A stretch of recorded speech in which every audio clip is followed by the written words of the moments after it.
بسم اللہ والصلاۃ والسلام علی رسول اللہ۔ جیسا کہ آپ جانتے ہیں کہ رجب شریف کا آغاز ہو چکا ہے اور الحمدللہ بہت جلد جو ہے وہ 11 شریف بھی پہنچنے والی ہے، اور اس کے ساتھ ساتھ میں تمام دوستوں کو جو مسلک حق اہل سنت و جماعت کے ساتھ تعلق رکھتے ہیں یہ پیغام دینا چاہوں گا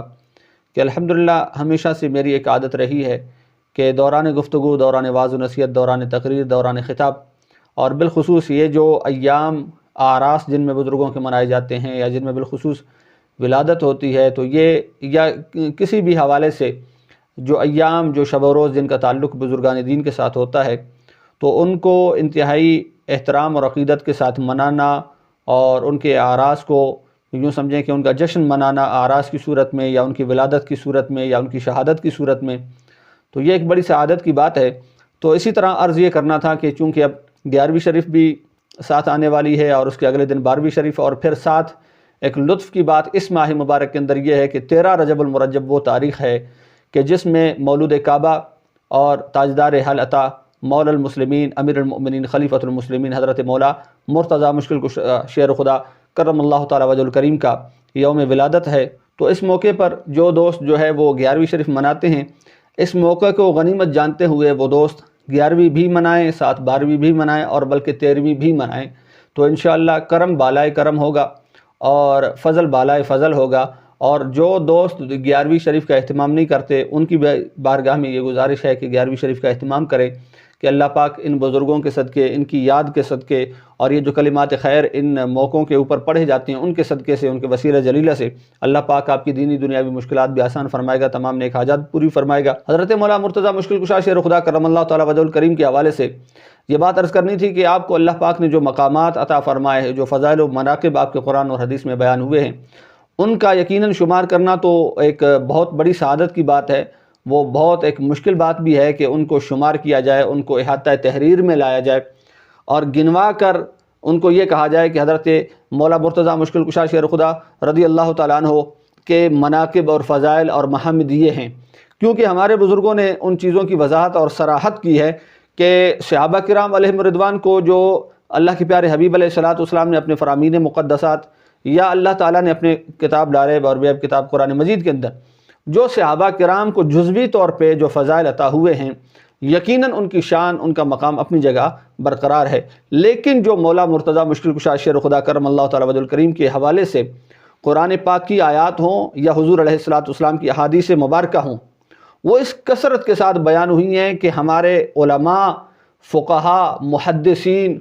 اور جتنے بھی ائمہ گزرے ہیں وہ اس بات کا اعتراف کرتے ہیں کہ جتنی آیات اور جتنی احادیث حضرت مولا علی رضی اللہ تعالیٰ عنہ کی شان میں وارد ہوئی ہیں، اتنی کثرت کے ساتھ اور اتنے یوں سمجھے کہ اضافے کے ساتھ یہ جو فضائل جو ہیں یہ کسی بھی صحابی کے بیان نہیں ہوئے۔ اور حوالے کے طور پہ بھی میں آپ کے سامنے یہ بات عرض کرتا چلوں گا۔ سب سے پہلے آپ لیجئے نہج البلاغہ شریف کو۔ نہج البلاغہ کے اندر اگر آپ دیکھیں گے صفحہ نمبر 18 پر، تو یہاں پر وہ احادیث جو حضرت امیر المؤمنین حضرت مولا علی رضی اللہ تعالیٰ عنہ کی شان میں بیان کی گئی ہیں۔ حدیث نمبر 8 میں حضرت ابن عساکر رضی اللہ تعالیٰ عنہ جو ہیں وہ حضرت عبداللہ ابن عباس رضی اللہ تعالیٰ عنہ سے روایت کرتے ہیں۔ کیا روایت کرتے ہیں؟ فرماتے ہیں کہ حضرت عبداللہ ابن عباس رضی اللہ تعالیٰ عنہ سے روایت ہے کہ قرآن شریف میں جو کچھ حضرت علی رضی اللہ تعالیٰ عنہ کی شان میں نازل ہوا وہ اور کسی کی شان میں نازل نہیں ہوا۔ اب ظاہر سی بات ہے حضرت علی رضی اللہ تعالیٰ عنہ کی شان میں جو نازل ہوا ہے، حضرت ابن عباس رضی اللہ تعالیٰ عنہ جو خود صحابی رسول صلی اللہ علیہ وسلم ہیں رضی اللہ عنہ، آپ اس بات کی گواہی دے رہے ہیں، اور وہ کتنا نازل ہوا ہے وہ بھی میں آپ کے سامنے عرض کرتا ہوں۔ ساتھ ہی حدیث بھی دیکھ لیں، یہ حدیث نمبر 8 تھی اور حدیث نمبر 9 کو چھوڑ کر 10ویں نمبر پر جو حدیث لائی گئی ہے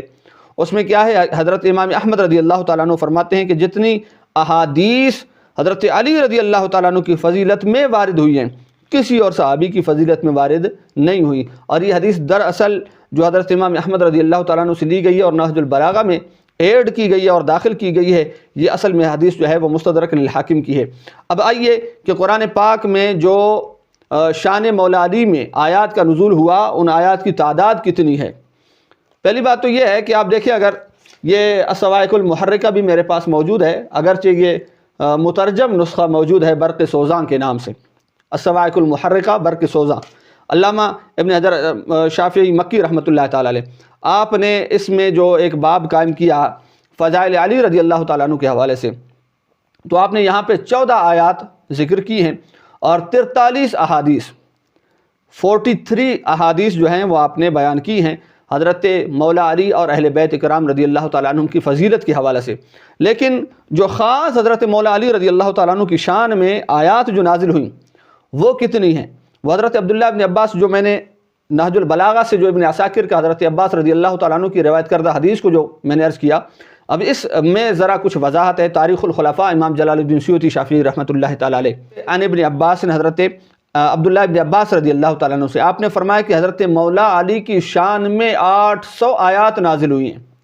اب آپ اندازہ لگائیں کہ صرف شان مولا علی میں، یہ اہل بیت کی بات نہیں ہو رہی ہے مطلقاً، یہ صرف شان علی کی بات ہو رہی ہے۔ حضرت مولا علی کے فضائل اور مناقب اور محامد کے حوالے سے ہم گفتگو کر رہے ہیں کہ حضرت مولا علی رضی اللہ تعالیٰ عنہ کی شان میں جو آیات نازل ہوئی ہیں وہ قرآن پاک کی آیات جو ہیں ان کی تعداد 800 تک پہنچتی ہے۔ اور اسی طرح اگر آپ احادیث کے باب میں چلے جائیں گے تو یہ جو میں نے ابھی نہج البلاغہ سے پیش کیا، اس کو بھی حضرت امام احمد بن حنبل کا جو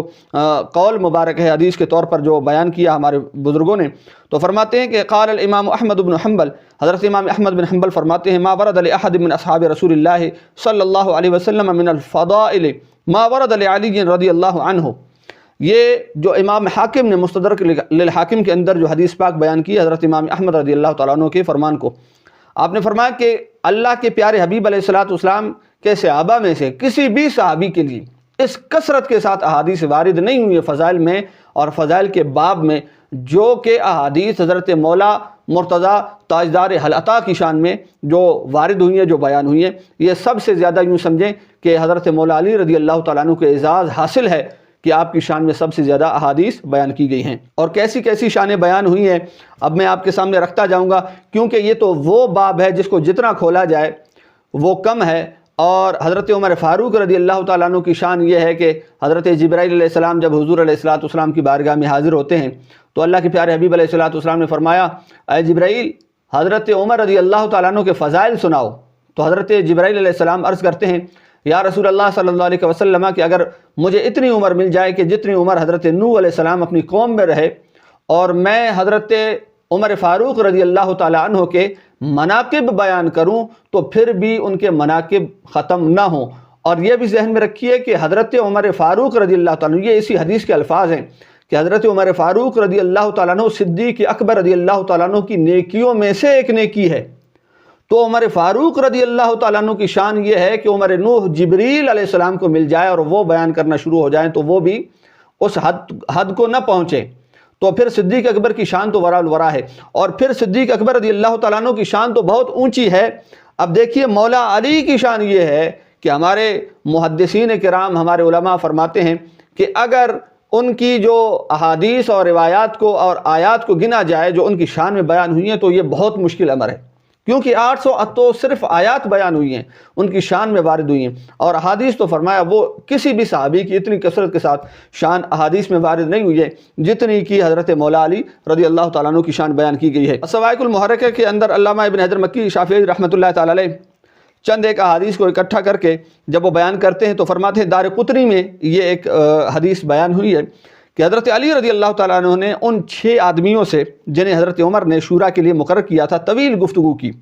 جس میں یہ بات بھی ہے کہ میں تم کو اللہ تعالیٰ کا واسطہ دے کر دریافت کرتا ہوں کہ تم میں کوئی ایک آدمی ایسا بھی ہے جسے رسول کریم صلی اللہ علیہ وسلم نے میرے سوا فرمایا ہو اے علی قیامت کے روز تو جنت اور دوزخ کا تقسیم کرنے والا ہے۔ انہوں نے کہا با خدا کسی کو ایسا نہیں کہا، یعنی وہ جو اصحاب آپ کے ساتھ موجود تھے شورا کے جو مجلس کے لیے مقرر کیے گئے تھے، تو ان سے حضرت مولا مرتضیٰ تاجدار حلعطا مخاطب ہوئے اور ان سے فرمانے لگے کہ مجھے بتائیے کہ آپ میں سے، آپ صاحبان علم، صاحبان اصحاب رسول علیہ الصلوۃ والسلام میں سے کوئی شخص ایسا ہے جس کے بارے میں اللہ کے پیارے حبیب علیہ الصلوۃ والسلام نے یہ حدیث پاک بطور فضیلت کے ارشاد فرمائی ہو کہ روز محشر تم جنت اور دوزخ کے تقسیم کرنے والے ہو؟ تو ان سب نے کہا نہیں جی ہم میں کوئی ایسا بندہ نہیں ہے۔ تو حضرت مولا مرتضیٰ کے فرمانے کا مقصد یہ تھا کہ تم میں وہ بندہ میں ہوں کہ جسے یہ مجدہ جاں فضائے اور یہ خوشخبری جو ہے تاجدار کائنات صلی اللہ تعالیٰ علیہ وآلہ وسلم نے سنائی ہے۔ اب ابن سماک نے بیان کیا ہے کہ حضرت ابو بکر نے آپ سے کہا کہ میں نے رسول کریم صلی اللہ علیہ وسلم کو فرماتے سنا ہے کہ کوئی شخص پل صراط سے گزر نہیں سکے گا سوائے اس کے کہ حضرت علی نے اس کے لیے گزرنے کا لکھا ہو۔ سبحان اللہ، کیا شان ہے! اور بیان کون کر رہا ہے؟ وہ صدیق اکبر بیان کر رہے ہیں۔ اب شان ہو مولا علی کی اور زبان ہو صدیق اکبر کی، تو سننے والا اگر سنی ہوگا، مسلمان ہوگا، پکا عاشق رسول ہوگا، صحابہ اور اہل بیت کا ماننے والا، محبت کرنے والا ہوگا، تو لازمی طور پہ اس کا ایمان بھی ٹھنڈا ہوگا، ایمان بھی بلند ہوگا، کلیجہ بھی ٹھنڈا ہوگا۔ اور یقیناً الحمدللہ یہ اللہ پاک نے اعزاز جو ہے پکے مسلمانوں کو اور حضور علیہ السلام کے عاشقوں کو عطا فرمایا ہے۔ بخاری نے حضرت علی رضی اللہ تعالیٰ عنہ سے بیان کیا ہے کہ میں قیامت کے روز سب سے پہلے اللہ تعالیٰ کے حضور دو زانو ہو کر جھگڑے کے لیے بیٹھوں گا۔ اب وہ حضرات بھی ذرا غور کریں جو بات بات پر ان چھوٹی چھوٹی باتوں کو لے کر یہ مسلمانوں کے اوپر کفر اور شرک کے فتوے بھی لگا دیتے ہیں، تو مجھے یہ بتائیں کہ جنت اور دوزخ کو تقسیم کرنے والا تو حقیقی طور پہ اللہ ہی ہے، لیکن یہ حدیث کے الفاظ ہیں، کسی سیرت کے، کسی واقعے کے اور کسی قصے کہانیوں کے واقعات کوئی میں آپ کے سامنے نہیں بیان کر رہا، یہ احادیث رسول صلی اللہ علیہ وسلم ہیں جو میں آپ کے سامنے عرض کر رہا ہوں کہ جنت اور دوزخ کا تقسیم کرنے والا روز محشر خود مولا علی ہوں گے۔ اور اس حدیث کو اللہ کے پیارے حبیب نے بیان بھی کیا، مولا علی نے بھی بیان کیا، اور اس پہ صحابہ کا اجماع بھی ہوا، کیونکہ شورا کے سامنے جب آپ بیان کر رہے ہیں تو کسی نے بھی نہیں کہا کہ یا علی آپ تو شرک کر رہے ہیں، آپ نے اتنی بڑی بات کیسے کر دی کہ جنت اور دوزخ کا تقسیم کرنے والا تو میرا رب ہے۔ کسی صحابی نے یہ دعویٰ نہیں کیا اور نہ یہ کوئی کفر اور شرک کا معاذ اللہ فتویٰ لگایا حضرت مولا علی پہ، بلکہ مولا علی پہ شرک اور کفر کے فتوے لگانے والے بھی اس زمانے میں موجود تھے۔ اور وہ کون ہیں؟ وہ دیکھیے البدایہ والنہایہ کو، البدایہ والنہایہ کو آپ دیکھیں گے تو یہاں پر علامہ ابن کثیر رحمۃ اللہ علیہ نے ان لوگوں کی شناخت بھی کرائی ہے کہ ایسے لوگ بھی تھے جو حضرت مولا علی کو معاذ اللہ مشرک کہا کرتے تھے، مولا علی کو سب و شتم کیا کرتے تھے، مولا علی کو برا بھلا کہا کرتے تھے۔ وہ لقب ابو تراب، یہ میں صرف ایک سیمپل آپ کے سامنے پیش کر رہا ہوں، یہ ایک مثال آپ کے سامنے پیش کر رہا ہوں، یوں تو بہت لمبی چوڑی فہرست ہے جہاں مناقب علی کے باب میں اتنی کثرت کے ساتھ آیات اور احادیث ہیں، وہاں معاذ اللہ ثم معاذ اللہ ان بدبختوں نے اور ایسے لوگ بھی تھے جو مولا علی کی مذمت میں انہوں نے گالیاں بھی بکیں، وہ بھی ایک طویل باب ہے، اس طرف اللہ نہ کرے کہ کبھی ہمارا زوم بھی جائے، ہمارا گمان بھی جائے۔ بہرحال حضرت مولا علی کو جو ابو تراب کہا جاتا تھا، حالانکہ ہر مسلمان جانتا ہے، ہر حضرت مولا علی کے ساتھ محبت کرنے والا، ہر اہل بیت کا حبدار یہ جانتا ہے کہ یہ کتنا پیارا لقب ہے کہ جو اللہ کے پیارے محبوب علیہ السلام کی زبان وحی سے حضرت مولا مرتضیٰ کی شان میں یہ ادا ہوا، اور ہمیشہ کے لیے حضرت مولا علی جو ہے وہ علی کے بجائے ابو تراب کو سننا اور کہلوانا پسند فرمایا کرتے تھے۔ لیکن ان بدبختوں کا کیا کرنا کہ جو اسی لقب مبارک کو لے کر جو زبان مصطفیٰ کریم علیہ السلام سے مولا علی کی شان میں ادا ہوا، اس کو لے کر حضرت مولا علی کو عار دلاتے اور عیب دلایا کرتے تھے۔ یہ البدایہ والنہایہ میرے سامنے موجود ہے۔ کیا فرماتے ہیں وَقَدْ كَانَ بَعْدُ بَنِي أُمَيَّةَ يَعِيبُ عَلِيًّا بِتَسْمِيَةِ أَبَا تُرَاب، حضرت مولا علی کو بعض بنو امیہ کے ایسے لوگ تھے جو لقب ابو تراب کے ذریعے سے عیب دلایا کرتے تھے کہ وہ مٹی والے یوں کہہ کے عیب دلایا کرتے تھے، العیاذ باللہ۔ حالانکہ وَهَذَا الْإِسْمُ إِنَّمَا سَمَّاهُ بِهِ رسول اللہ صلی اللہ علیہ وسلم، فرماتے ہیں یہ تو وہ نام نامی اسم گرامی ہے کہ جسے رسول اللہ صلی اللہ علیہ وسلم نے رکھا اور منتخب فرمایا، کما ثبت فی الصحیحین، جیسے کہ بخاری و مسلم کے اندر احادیث مبارکہ موجود ہیں۔ عن سہل بن سعد ان علیٰ غاضب فاطمہ فراح الی المسجد، یعنی حضرت یہ جو پورا ایک واقعہ ہے کہ حضرت مولا علی کسی بات پر بتقاضا بشریت حضرت خاتون جنت رضی اللہ تعالی عنہا وسلام اللہ علیہ وعلی ابیہا، ان سے جب کسی بات پہ انبن ہوئی تو آپ گھر سے باہر تشریف لے گئے۔ اللہ کے پیارے حبیب علیہ السلام جب حضرت خاتون جنت کے گھر پہنچے تو دیکھا، فرمایا علی کہاں ہیں؟ تو عرض کی حضور کسی بات پہ انبن ہو گئی ہے، تو انہوں نے قیلولہ بھی نہیں فرمایا اور وہ باہر تشریف لے گئے۔ حضور نے کسی بندے کو بھیجا، فرمایا کہ جاؤ اسے تلاش کر کے لاؤ، جو مکمل ایک حدیث ہے، میں وہ یوں سمجھیں کہ مختصر انداز میں آپ کے سامنے عرض کر رہا ہوں۔ وہ شخص گیا، تلاش کر کے آ گیا کہ یا رسول اللہ صلی اللہ علیہ وسلم فلاں جگہ آرام فرما رہے ہیں، تو حضور علیہ السلام تشریف لے گئے۔ تو یہ وہ بات ہے، فجاءہ رسول اللہ صلی اللہ علیہ وسلم فوجدہ نائما، اللہ کے رسول علیہ السلام حضرت مولا علی کے پاس تشریف لائے، فوجدہ نائما، دیکھا کہ حضرت مولا علی سو رہے ہیں، آرام فرما رہے ہیں، نیند میں، وقد لصق التراب بجلدہ، اور یہاں تک کہ مٹی جو ہے وہ آپ کے جسم مبارک کو چمٹ چکی ہے۔ اب اللہ کے پیارے محبوب علیہ السلام، یہ مقام غور ہے، یہ مقام عشق ہے، مقام محبت ہے، اور میں سمجھتا ہوں کہ مسلمانوں کے لیے مقام غیرت و حمیت ہے۔ فجعل ينفض عنه التراب، اللہ کے پیارے حبیب علیہ الصلوۃ والسلام حضرت مولا علی سے مٹی کو جھاڑتے جاتے،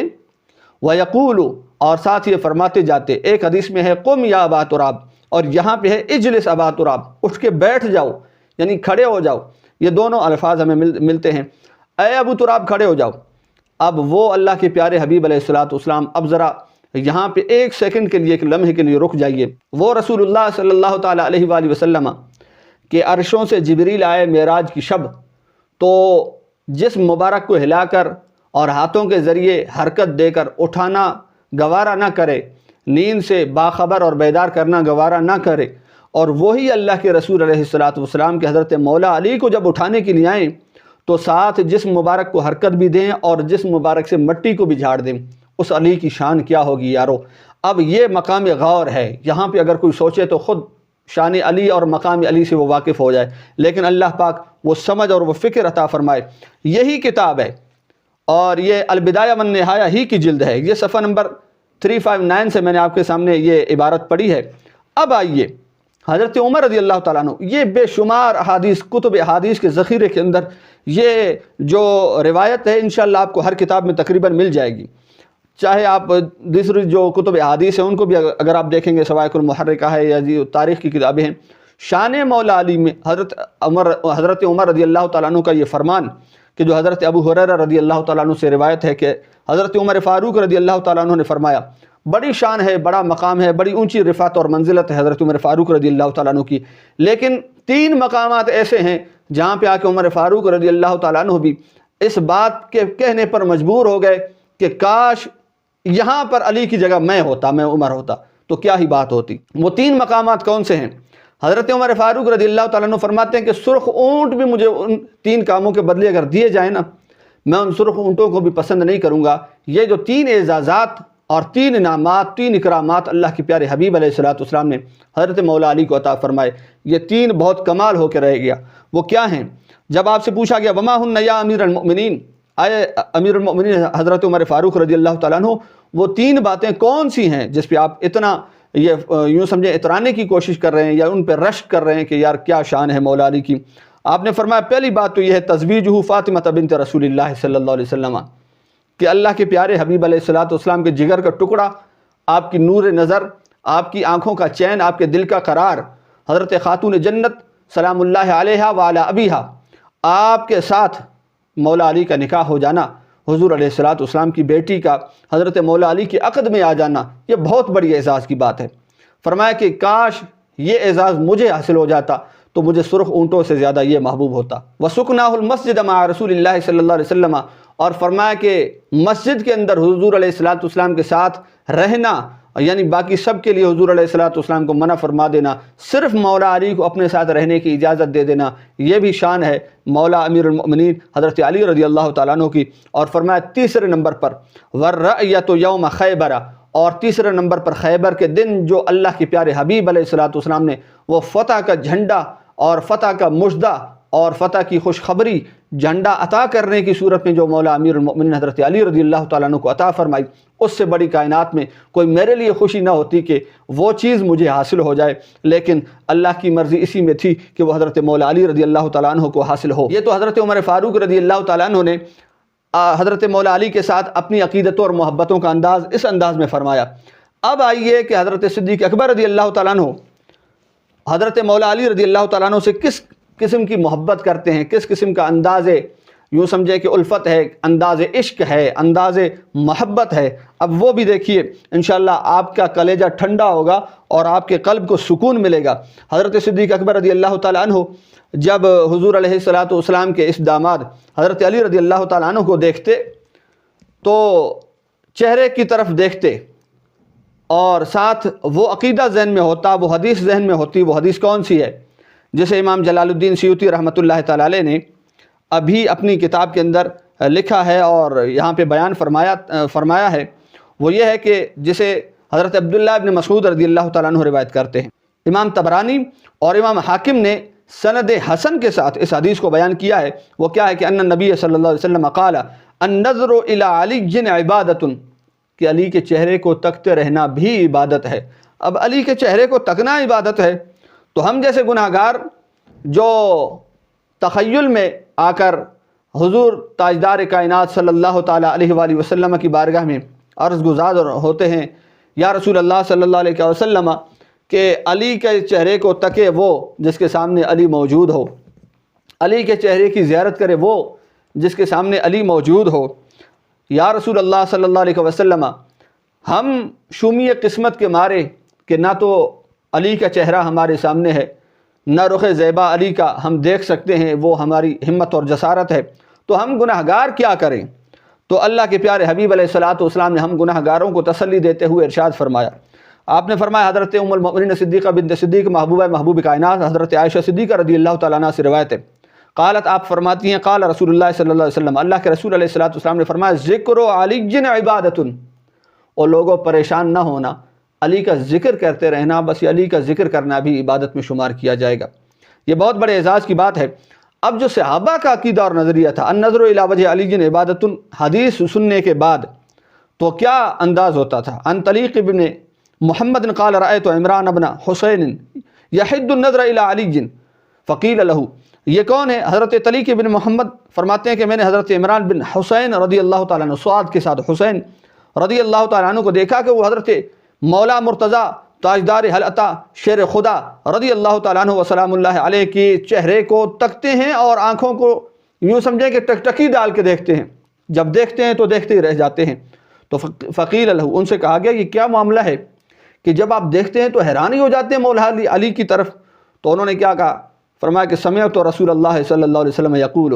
میں نے اللہ کے پیارے رسول علیہ الصلوۃ والسلام کو یہ فرماتے جب سے سنا ہے، النظر الی علی عبادۃ، کہ علی کے چہرے کو دیکھتے رہنا یہ بھی عبادت ہے۔ نہ لب ہل رہے ہیں، نہ زبان جو ہے وہ حرکت کر رہی ہے، نہ کوئی الفاظ جاری و ساری ہیں، نہ کوئی تسبیحات کے دانے جو ہے وہ پھر رہے ہیں، بلکہ صرف مولا علی کے چہرے کو دیکھ رہے ہیں اور اپنے نامہ اعمال کے اندر عبادت کو شمار کروا رہے ہیں۔ اب جب یہ معاملہ حضرت صدیق اکبر رضی اللہ تعالیٰ عنہ آپ کے پاس پہنچا تو آپ نے بھی یہ عمل کرنا شروع کر دیا کہ یہ تو بڑا آسان کام ہے کہ علی کے چہرے کو تکتے رہو اور اپنے نامہ اعمال کے اندر نیکیاں بھرتے رہو۔ حضرت ام المؤمنین صدیقہ بنت صدیق محبوب کائنات حضرت عائشہ صدیقہ رضی اللہ تعالیٰ عنہ فرماتی ہیں، میں نے ابا جان سے عرض کی، رأیت ابا بکر، میں حضرت ابو بکر صدیق یار غار و یار مزار رضی اللہ تعالیٰ عنہ کو دیکھتی کہ یکسر النظر الی وجہ علی، وہ بکثرت حضرت مولا علی کے چہرے کو دیکھتے رہتے اور زیارت کرتے رہتے۔ فقلت لہ، میں نے ان سے عرض کی ابا جان سے، یا ابت، ابا جان، اراک تکسر النظر الی وجہ علی، یہ کیا معاملہ ہے کہ میں جب بھی دیکھتی ہوں آپ مولا علی کے چہرے کی طرف دیکھتے ہی رہتے ہیں۔ فقالا، تو حضرت صدیق اکبر نے فرمایا، یا بنیہ، تو اے میری پیاری بیٹی، سمعت رسول اللہ صلی اللہ علیہ وسلم، میں نے اللہ کے رسول علیہ الصلوۃ والسلام کو سنا، یقول، فرماتے ہوئے، النظر الی وجہ علی عبادۃ، کہ علی کے چہرے کو تکتے رہنا بھی عبادت ہے۔ تو سبحان اللہ، کتنی اونچی شان ہے حضرت مولا علی رضی اللہ تعالیٰ عنہ کہ اللہ پاک نے آپ کو بے شمار فضائل و مناقب سے نوازا، بے شمار اللہ پاک نے قرآن پاک کے اندر بھی آپ کے مناقب بیان کیے، اور پیارے محبوب علیہ الصلوۃ والسلام نے احادیث میں بکثرت ان کا تذکرہ فرمایا، اور الحمدللہ حضرت علی کے ساتھ محبت کو ایمان کی علامت اور شعار قرار دیا، اور معاذ اللہ حضرت مولا علی کے ساتھ بغض اور نفرت کو نفاق کی علامت قرار دیا۔ اور یہی صحابہ کا عقیدہ تھا۔ فرمایا کہ ہم کسی کے ایمان کو ہم نے چیک کرنا ہوتا نا، تو ایمان کے چیک کرنے کا جو پیمانہ ہم لوگوں نے مقرر کیا تھا، وہ رسول اللہ صلی اللہ علیہ وسلم کے اس فرمان کو مقرر کیا تھا کہ جو مولا علی سے محبت کرے گا وہ مومن ہوگا، جو مولا علی سے نفرت کرے گا وہ منافق ہوگا۔ تو کسی کے ایمان کو ہم نے چیک کرنا ہوتا تو اس کے سامنے جو ہے نا، ہم حضرت مولا مرتضیٰ مشکل کشا تاجدار حلعتہ کا تذکرہ شروع کر دیتے۔ اگر اس کا چہرہ وہ گلاب کی طرح کھل جاتا اور اس کے چہرے پر تبسم اور مسکراہٹ اور خوشی کے آثار نمودار ہو جاتے، اور ہم سمجھ جاتے کہ اس کا ایمان بھی تازہ ہوا، اس کا کلیجہ بھی ٹھنڈا ہوا، اس کا سینہ بھی چوڑا ہوا ہے، تو ہم سمجھ جاتے کہ یہ پکا مومن ہے۔ اگر خدا نخواستہ اس کے چہرے پر کراہیت کے آثار آ جاتے اور اس کی شکل اگر مکروہ ہوتی تو اور زیادہ مکروہ ہو جاتی، تو ہم سمجھ جاتے کہ یہ بندہ مومن نہیں ہے، بلکہ اس کے دل میں نفاق ہے، یہ بندہ منافق ہے پکا۔ تو اللہ پاک ہمیں صحابہ کرام، اہل بیت کرام، حضرت مولا مرتضیٰ مشکل کشا شیر خدا تاجدار حلعتہ امیر المؤمنین خلیفۃ المسلمین حجت اللہ علی العالمین مولا المؤمنین حضرت مولا علی شیر خدا کرم اللہ تعالیٰ وجہ الکریم آپ کی ذات بابرکات سے ٹوٹ کر محبت کرنے کی ہمیں توفیق عطا فرمائے اور آپ کے نقش قدم پہ ہمیں چلنے کی توفیق عطا فرمائے۔